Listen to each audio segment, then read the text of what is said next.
Hey, hello class fifth. How are you all? I hope from you are very well, happy and safe at your home. So don't worry about your study because I am here to cooperate you always and guide you always. I am your English teacher Mansi ma'am. बेटा, this is narrative essay writing. Narrative ऐसे writing जो है वो आपका chapter 19 है। ठीक है, इसमें हम लोगों ने कल पैराग्राफ राइटिंग सीखा था जो कि आपने होमवर्क अभी तक नहीं किया है, मुझे अच्छे से याद है। लूँगी खबर, मिलने दो समय। अभी फ़िलहाल चैप्टर 19 है और आज का होमवर्क ज़रूर करना। बेटा आप गलत लिखो, सही लिखो, बट लिखो, करने की कोशिश करो तभी सीखोगे। नहीं करने की कोशिश करोगे तो कुछ नहीं सीखोगे। हो सकता है गलत लिखते लिखते सही हो जाए आपका और मुझे पसंद आएगा, आप जैसा भी लिखोगे। ठीक है, नैरेटिव ऐसे राइटिंग में आज हम लोग सीखने जा रहे हैं। पहले तो ये देखो कि नैरेटिव ऐसे राइटिंग होता क्या है। ठीक है, one is basically telling a story. ये बेसिकली एक स्टोरी बताता है। ठीक है, नैरेटिव मतलब नरेट, नरेट करना, स्टोरी को नरेट करना। Facts are arranged in a chronological order. ठीक है, और जो फैक्ट्स होते हैं वो क्रोनोलॉजिकल ऑर्डर पे रहते हैं, which means that the events are narrated in the order they occur. उसी तरीके से नरेट करना होता है जिस तरीके से कोई घटना हो रखी है, एक के बाद एक। The focus is on the central idea, और पूरा फोकस सेंट्रल आइडिया पर देना होता है। And one has to be careful it in and one has to be careful in linking the description and statements। और डिस्क्रिप्शन जो चीज़ central idea उसको describe कर रहे हो और उसके स्टेटमेंट्स पर बहुत ध्यान देना होता है। The writer is the hero of the story. Narrative writing जो होती है उसमें जो राइटर होता है वो ही हीरो होता है, वो अपनी बात लिखता है। ठीक है, अपनी स्टोरी में अपनी बात,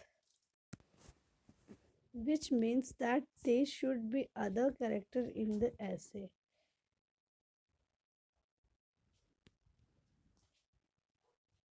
और कैरेक्टर्स हो सकते हैं बट हीरो का रोल जो है वो स्टोरी में जो नरेट कर रहा है उसी का होगा। The narration should be such that the readers can picture the event in their mind.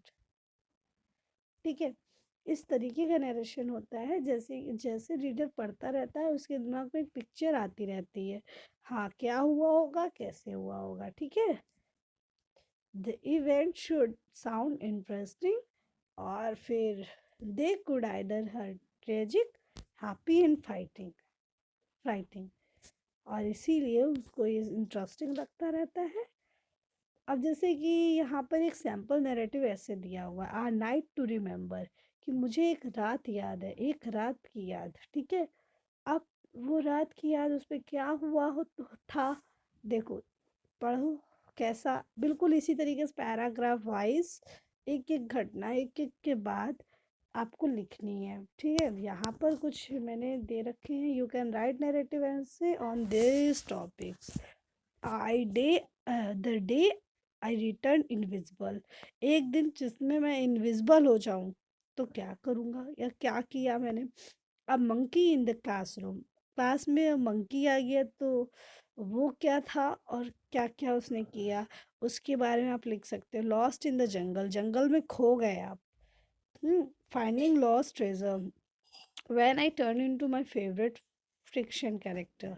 ठीक है, तो इन टॉपिक्स में आप लिख सकते हो। और भी टॉपिक आपको पीछे इसके पीछे पेज में देखेंगे और भी टॉपिक मिल जाएंगे, उसमें कोई कोई दो टॉपिक पर लिख करके दिखाइए या फिर एक ही टॉपिक पर लिख दीजिए, मुझे अच्छा लगेगा। एक टॉपिक पर लिखने की कोशिश कीजिए और इतना ही बड़ा कुछ स्टोरी लिखेंगे ऐसे ही जैसे ये लिखा है।